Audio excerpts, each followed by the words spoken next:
Lành 16 hông ở Puerto Rico and gặp trên này cho sinh tình bảo dung thêm một chiều sản phẩm thầu Puerto Rico chỉ xin tại buổi bảo dung thêm một chiều trên hùng yếm 251 ở yết bẹ sự yết I mean nhị bẹ sự yết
con mà quật hay mà what do you hỏi bây giờ họ tao con mà quật hay nhiều và what do you perceive or what do you see bây giờ thay đổi hỏi con bây giờ họ tao con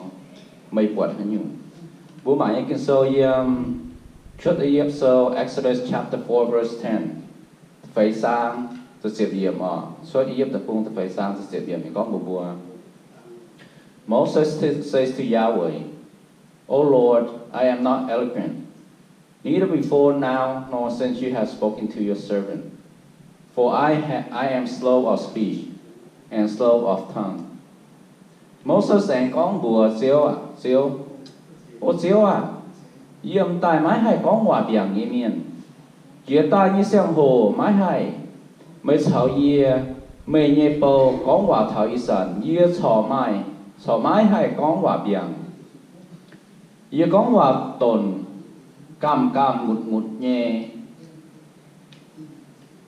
Many of us resist stepping out and get involved in the ministry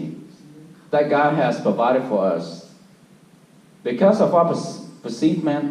of stumbling block in our life. Mà bùa sám nhé bùa mà sở tìm hùng nhé cô bùa mà tỏ sở tìm nhé cô sẽ chia tìm hùng nhé chữ xin sẽ chia tìm hùng nhé chữ bằng yếm bùa nhé mẹ tìm hùng phái rằng cô bùa mà tỏ mình sầu tìm hùng phái rằng chữ bằng bùa mà tỏ mình sầy chữ bằng phái rằng này xin nhị phong bùa mà tỏ mình lộn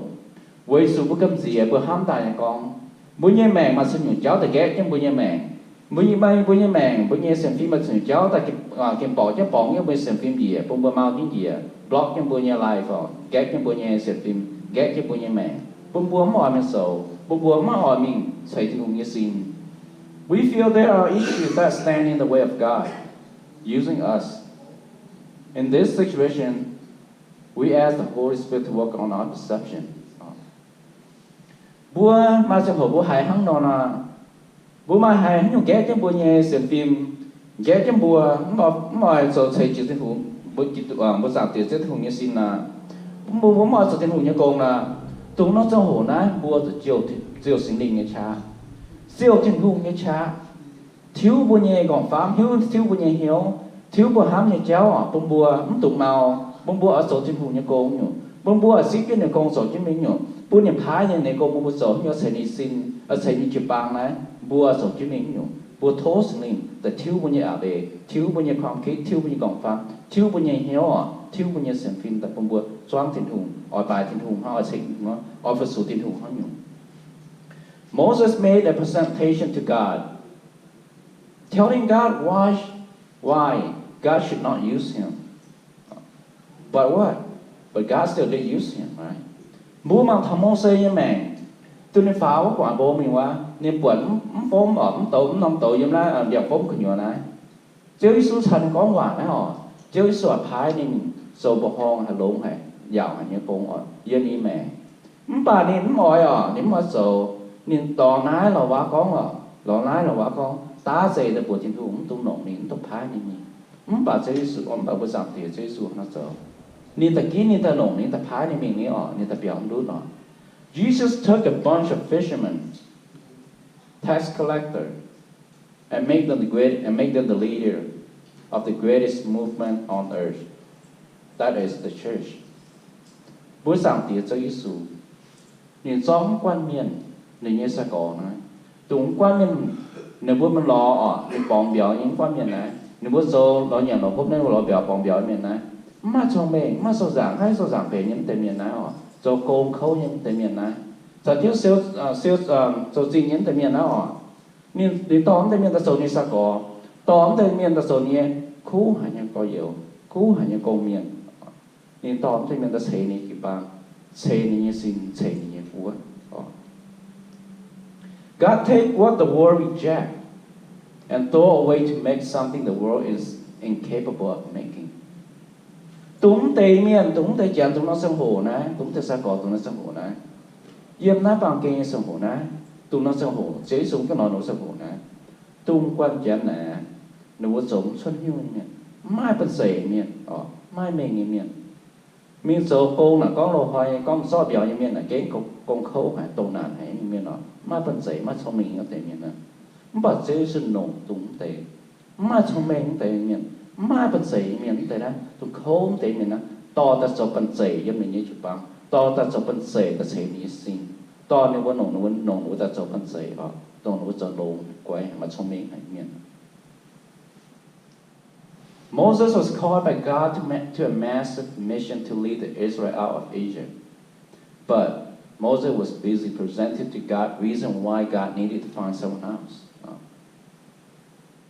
Chúa Giêsu nói hiểu Moses lốm hay nó nhớ cùng hiểu Moses mình hiểu những miền to những miền xuất ý yếp mà xuất ý yếp mà những buồn những miền khâu còn những miền hiểu còn những hay những miền hiểu nên khâu thìว่า miền mảng tổ miền bỏ nhữngว่าจะ know khâu hay mà làm khẩuแล้วnhững thái Moses những to những miền xuất đại bàiนี่bữa đuôi mẹ thiếu bữa đuôi mẹ tức kinh nhiều bà Moses những mà giàu những mà giàu mà những mà giàu như là nó có ô yên như vậy chứ có hòa biển yếm hát sông mình như miền yếm hát sông xuân như miền yếm mình hùng miền phải yếm cổ tôi xuất ta cổ nhưng mà ta yếm tụi tao miền yếm miền Thái nó ta buông nè tao buông nó mòn yếm buông mà xuất yếm mà tao mà sầu nè bữa đi như miền họ nhưng lò ná lò con lò lái lò chế lái lò chế Why would Moses make all kind of excuses for not going on this mission? Because he had low self-esteem. So những Moses này nó ngồi mình nó mong xíu tình hùng như quả ở mình to Chúa Giêsu như miền suốt ý tập bốn mà bốn một số nấu nên sự những mọi mình vì dù ní căn mạng phải ní căn mạng ai ní căn mà cả có low self-esteem ní căn thai ní căn Moses was not impressed by the fact that God considered him suitable when he says, I am sending you to Pharaoh to bring my people, the Israelites, out of Egypt. Vì ní căn mạng phải ní căn ní hai chiếu thiên hùng thô chiếu thiên hùng ní bài tao thiên hùng phái nín mình to ní miền suốt Israel miền suốt như ý tập vùng này ní hai mai cái đó mùi thỉnh mai cái đó mùi chiến sầm khăn như này mẹ nhiều buồn ní căn mắt bận dậy trốn xuất như miền Only someone with low self-esteem would not be impressed or convinced. How does low self-esteem hinder us from being used by God? It only causes us to doubt that we have the ability or gift. Tụi nó có bukan mạng phía, bukan mạng ai, bukan mạng mai bận dậy miền Nam hải ham thầm để cho mai muội thiên hùng như cô nó mai muội, xây thiên hùng như xin nó mai muội. Xây thiên hùng như chụp băng nó mai muội, rồi thiên hùng như cô nó mai muội vậy đâu mẹ ha. Vì sự nếu mạng bùa nếu mạng cần cần ai, có bùa mạng bukan ai là sự bùa mà sống để cho sự nhung. Vì sự bùa bukan ham mà cả bukan đạp bukan cả gì cần mai bận dậy, bukan hai mà để ham để sắm yếm mai bận dậy, yếm hai ta cao, yếm hai tổ già, yếm hai bà dung mắt sinh chia bà dung, yếm chất doang như si mà làm môn là bukan ham để cho ta vui như vậy sự bukan ham vui như low self-esteem này bukan mạng ấy bukan mai bận dậy này bukan mạng bukan chống xuất như này liệu có bukan bu ham ta có bu ham nó ham mình là bởi hiếu nó bị hiếu mình là phàm bukan mạng bukan chống xuất như mình là bua ta sẽ chống xuất như mình là vậy sự như bắt đầu là phải cún cho vui như mẹ cún cho vui như còn pháp cún cho vui như hiếu bua ta mòn xấu như It causes us to fear, paralyzing us to not want to move forward. It will remind us of what people have said in the past about us, or inability and failure. Có bukan mạng gì, bukan mạng ấy bukan mạng tổ bukan là số bukan gì nhỉ? Số bukan mọi số như nhỉ? Với số bukan là con, ia phụng số, ia ta trốn suốt nó, ia ta tin lại nhỉ? Bất ta tin nó tòng nhỉ? Bất ta muốn thao bất ta biển nhỉ? Bất ta tin lại nhỉ? Ia phụng số thì nhú, ia ta ý số chúng mình ia phụng số thì nhú bất ta tin lại nhỉ? Bất ta muốn số, bất cái pháp nhỉ? Bất ta muốn số bất mà cái bất số trong miền chúng ỏi nhỉ? Miền mình có tổ phải nhỉ miền chết vào nhỉ? Bất ta tin lại nhỉ? Suốt cho bất chúng học cho nó ham, với chủ cái mạng ái bất cần, bởi vì bữa miền mạng ái bữa học cho bữa số mình nghe không tòng, số suốt nghe không tòng, bữa chủ siêu tiền hùng nghe cha,แต่ cả thú tiền hùng bữa mạng cả bữa xa mạng cả bữa chỉ số mình Li bua su lo cháu tao lo tao bua ta lo như sợi và bua bua hạt sầu tôi mình bua hạt thiệp chứ mình chỉ có bua sầu mình à bua sầu tao nãy tại à hết chứ bua bèn chứ bua bua bua sầu là sẽ không nó bua ta giống xuất như miền nhà bên. Remember how God sees us. We are unique and an important creature. We are His children, His heart. We belong to Him. Bố chàng chứ đâu nằm trong hồ. Yên bố nhé mẹ, yên bố nhé xem phim. Tung bố nhé quang rủi sang hồ. Bố cần hâm bố cần giống cho những tao á. Bố cần hâm bố cần mai cho xin tao này. Bố hâm mà cả. Bố rằng tiền chứ không bật bố sẽ bền như miền. Bố rằng tiền chứ su bật bố bền. Trái hay như miền. Nên hâm hay như miền. Bố sẽ bền bố rằng tiền chứ không như bố dịu á. Nên sẽ kinh hâm bố. Nên sẽ kinh quảng thiên tông chỉ ta. Hâm bố. Nhưng cái gì thiên tông ta ta lò bùa ta hám bùa liệu hắn nói bùa cái ba chỉ xin hả bùa cái trái hả mai như cái trái từ bùa mai như cái trái từ bùa. Remember and realize that new birth bring new opportunity. God have given us a new life with new possibility to be used by Him in a new ways. Bùa chẳng thế bố xin giới su tài bố chẳng chứ bố tụ chẳng mẹ bố chẳng chứ bố xin giới su tài bố số tòng bố mà thông minh phần ní bố mà số thiên hùng nhà công phần ní mà hay bèn sự bố phần ní để nhau sự bố sự phim phần ní bố chẳng chứ thiên hùng nó nói bố cho bố ác bố cho ác của nhỏ bố cho thương nó đi bố nhé ta phàm bố mình nhung bố số tòng nghe bố mình nhung bố ní ta phàm bố mà mau nhá cả bố chiếm chỗ nó tòng trả chiếm chỗ nó thông minh phần ní chiếm cho năm tông sinh nhẹ phần ní,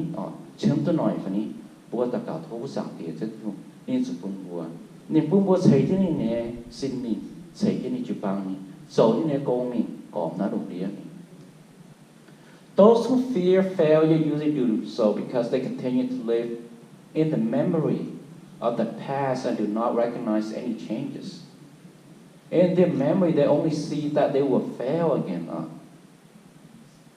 Tụng tế miền giống xuất hữu miền này bún giống xuất hữu miền nòng phèm phỉnh quân ở bùa này tụng bún nó giống xuất hữu nòng lệ quân ở bùa này tụng bún nó giống xuất nó nòng giống xuất tao chuối là quân ở bùa này chuối với chuối nó còn phám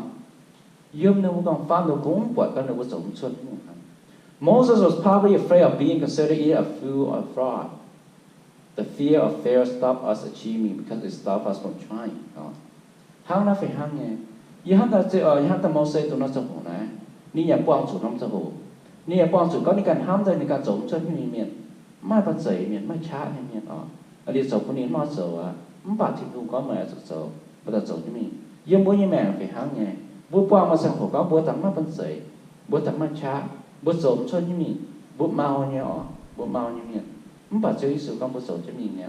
bố dầu cho mình nghe. Ni chiếm cho bùa nhé, ni ở lồng bùa nhé, ni mà công phá cho bùa nhé, ni mà chỉ nhẹ phá cho bùa nhé, bùa cho nông ta thấy như xin. There isn't anyone who have lived a life without failing at some time. Just get away of what if that word. Just get away just get rid of it. Bùa ta miền, y ham ta bùa, mai tao cho tổng chia. Không sao tổng chia lắm mai. Giờ hắn ta bua ta tam miền mà trong hồ hắn chỉ có ở giờ cái số mình cả phần này. Ở giờ cái màu này giờ mà trái giờ mà số mình phải những hạt sầu thì cũng như công ty bua mà ta tam miền sử dụng mà trong hồ bua màu bua hắn thầm tại cháu. Với số sử dụng bua hắn thầm tại cháu. Với số bua ở chỗ thì cũng như công. Ở đây tụng nông chuối nha nông chả na có bua giống xuất nhiều nông chả na. Ta cuốn để địa thảo bua ngọc phám này. Thì số bùa không ở số thì cũng như con ở tiền bùa mình số hắn nó bùa tụi hắn cả ô gì hay số phải cho bạn ô gì hay phải cho bạn bùa soi con nhỏ bùa soi quảng mình em mới hiểu soi quảng mình em mới xem phim nhỏ soi quảng thì bùa mở cái tiếng nhỏ số cho mình. We have made mistakes in the past, but that is not the blueprint for our future. God is the master of the second opportunity. Second chances. Sự nghe bố cho tổng thì nghe, bố ta cho tổng chỉ nghe ham tài, không có bố nghe mà cho tổng trong thì ham, bà bố tôi muốn nó cho tổng cho nó bị bao nhiêu blueprint, tại cuốn thật của như mẹ ta cho thật của như cháu phải ở giấy tại yêu thơ mẹ cuốn thật của như mẹ cuốn thật của như sản phẩm cuốn muốn mà cho được như con do not let this mistake that we have made become a blueprint for our future nó sẽ không quay xuống của sản thì chắc chắn không nên hám bùa nên say second nên say give the master second chance đó second opportunity đó bùa số tỏng bùa mình lo nên quảng bùa số tỏng chưa dùng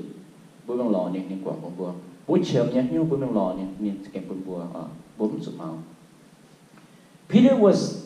who said he would never deny Jesus, but he did, right? He denied Jesus 3 times.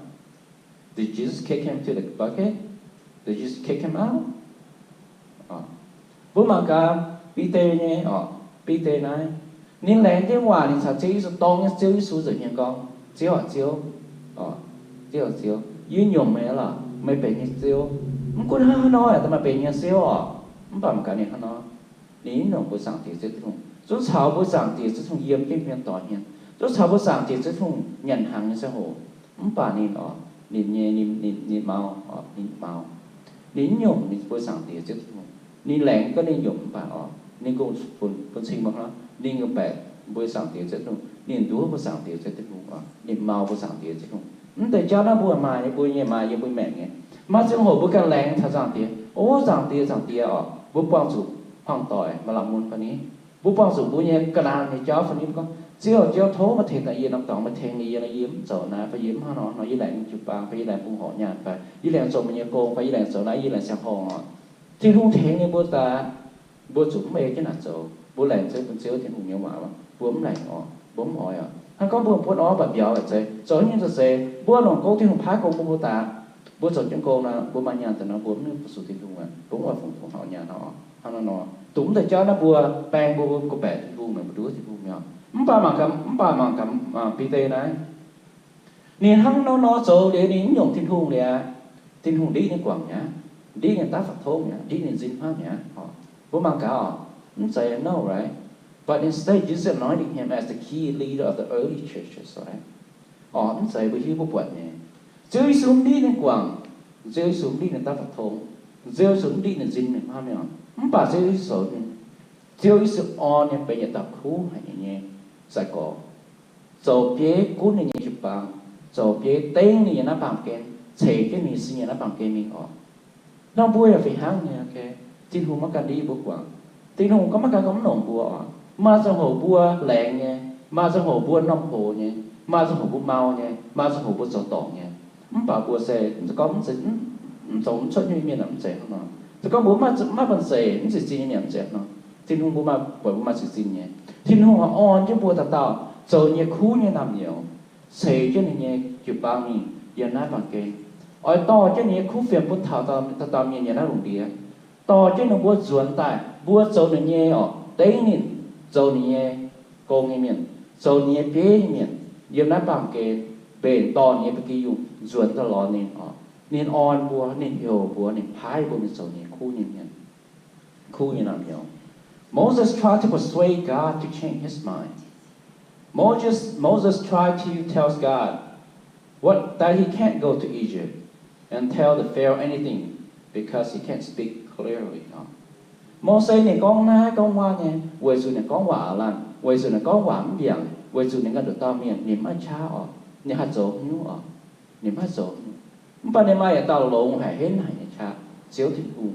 rồi niệm chiếu thiên hùng rồi niệm cha, chiếu thiên hùng rồi niệm biển bố mang cái bố là phải hăng nhé, bố phải bố mau bố giống xuân bố mai cha, bố phải hăng nhé, bố mai tao chiếu hăng Moses mai tao chiếu nè bố mày ta chiếu cho bố cha không Moses nè, bố mày ta chiếu cho bố nhé biển không Moses mày ta chiếu cho nhé biển nè, bố nhé phải hăng. So many of us sit and do nothing because all we see in our 80-inch high-def television screen is our weakness. If that is true, no one will ever have been saved or been used by God for anything. Thế nó bố nhé còn phám bố quạt như cháu nè, vậy nó TV hồ như giang nghe mà tức là giang có khung quậy bữa can nhẹ sầu bữa can nhẹ mau cho bún quậy thảo các bữa mà bữa nhẹ cha bữa mà nhẹ bận sậy bữa mà chim thu ngọ bữa mà nhẹ sông mèn thì cũng thái bữa cọ miệng mà có miệng xin nhẹ bữa cọ miệng mà nhẹ bận sậy nè bún quậy thì cháu khung quậy bữa mau cháu khung quậy bữa sớm xuất như cháu ha khung thảo bữa mà bữa năm TV sưởi như cháu chắc chuyện năm chồng là quậy bữa mau chắc chuyện năm chồng ôi chúng ta đi số tỏ nữa năm tỏ á ôi chắc chúng ta năm tỏ ôi gì có quản gì không á ô chắc chúng ta không tỏ ô tao miệng có nhiều quá bố cũng quẩn thì cho chỗ bút mau cháu không có bút bút sổ lồng cháu không có bút mảng tại có tao miệng không nó bua tao miệng có bua ta trộm xuất bên sấy trộm mà như tiền thu có ô mà ta trộm xuất như mà bên sấy miệng trộm như cái miệng là ma tao hiểm so na bữa bên sấy này ma tao tôi bên tiền cùng như miệng giờ ma tao tôi trộm tiền cùng như công miệng ma tao tôi trộm như này buổi chiều cũng hàng này thiên cung phải buộc lỗ hải chỉ xin hải nhỏ. Our witnesses are strength to our ministry. The best equipment for our ministry is witness, not strength. That's kind of nóng hòa hám thảo. Các bố lọ cô sẽ hồ chả nản cho bà bùa.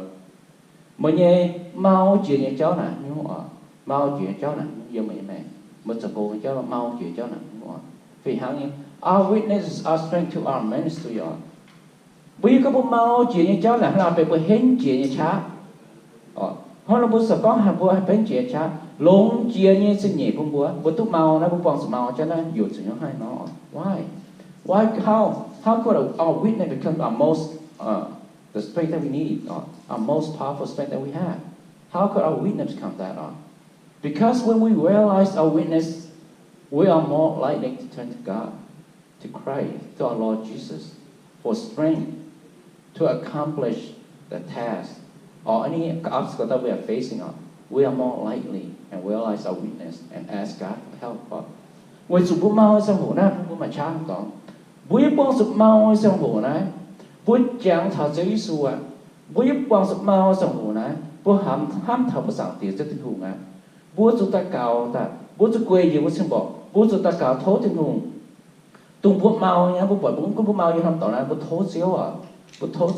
bố chế bố bèn phải bố tâm niệm bố bèn phải bố mong tỏ bố bèn của cho mỏ khâu có thể hệ cái nó bố xuống chiếm này tụi nó hồ bố bong sầm mau cho nó bố sự chúng bố hấp cả bố ta tao nhận sợ như cho ôn cho cú cho te cho một tỏi có yếu riêng mùa nhá bố sợ như bố dậy quỷ cho bố sầm bỏ bố dậy nắn cho bố hiếu nhiễm chất ta cào thô sáng tiền chứ tôi sẽ bố mau như nó sợ hồ nè bố tâm niệm chiếm tụi ta cào nó bong sự như bé bố phải chế chiếm tụi ta cào nó mai bè bố như hoàng tỏi mà là nhau cho bố màu cho bố mà cha thôi nó chạy bố chuối cho nó bố chuối cho bố quẩy cho em sơ tạo tiếng tới mình bố ta cào thô đến thế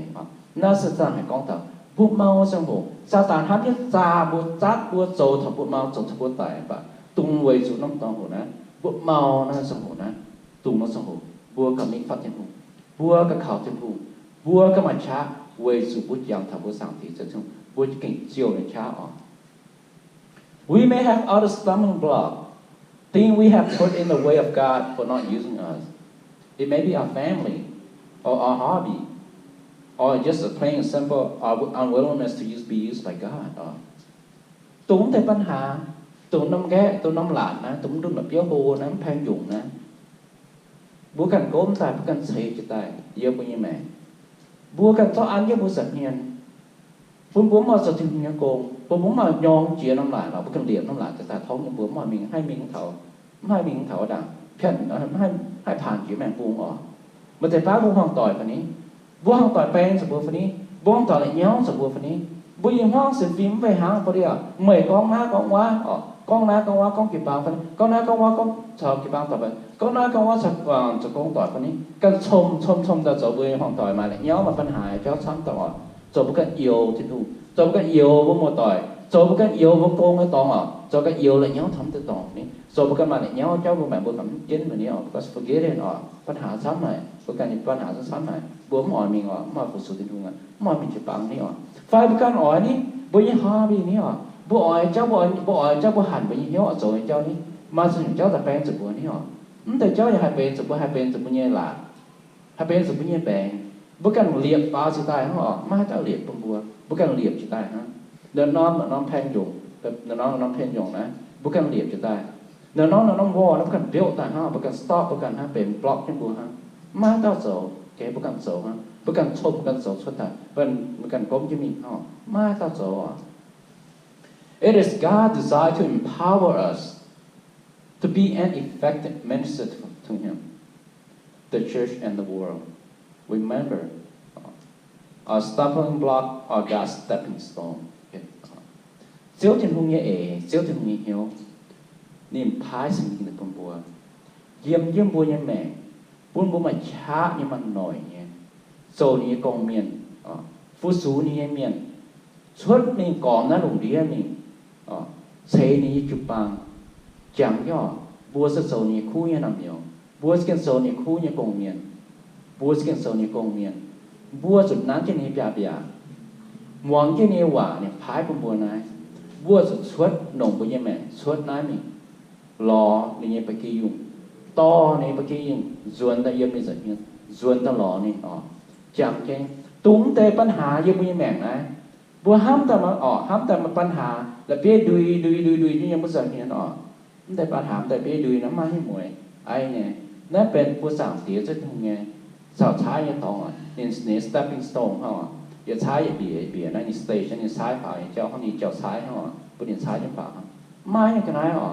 ไม่อย่างกันไหนแกทับบัวเดี๋ยวบัวมันต้องตองแต่กันแต่ผู้กันเสพผู้กันโกมแต่เจ้าแต่แกจะบัวยิ่งสัมผัสแกจะบัวหัวสติลงยิ่งโกบัวมันตัวหมั่งผีประกันไป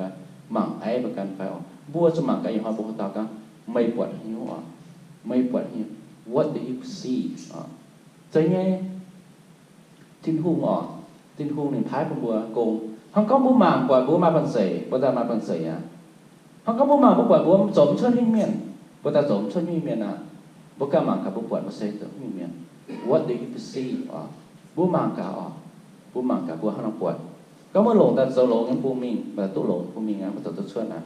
ก็เมื่อหลงมาสมช่วยให้เมียนน้ำตาสมช่วยให้เมียนแต่สวยยันดอนอยู่หมอสมมัดอยู่มาต่อโจสอนอยู่กำเสียสอนอยู่หมอโจก็เมื่อปล่อยมาสมตัวช่วยเนี่ยจะเนี่ยเยี่ยชมเองเก่าเยี่ยหน่อยเก่าเนี่ยช้าเก่ามันป่าบัวจังแก่บัวยุทธก้อนน่ะบัวมาเป็นเสยเนี่ยจะก้อนบัวมาเป็นเสยเนี่ยบัวตะเก่าทดจิตหูต่อจังบัวสู่น้าจิตหูเนี่ยโกงในเนี่ยโกงเนี่ยต่อบัวโจนี่hiểuบัวโจอันนี้เนี่ยโกงเนี่ยสักชุบบัวโจแค่มีบัวเชื่อมสู่เนี่ยเนี่ยปุ่นบัวเนี่ยพายบัวเนี่ยต่อบัวเสี่ยมบัวปวดบัวเนี่ยแม่บัวเสยเป็นเนี่ยคู่นำเหนียวไปบัวเสยเป็นเนี่ยคู่นำเหนียว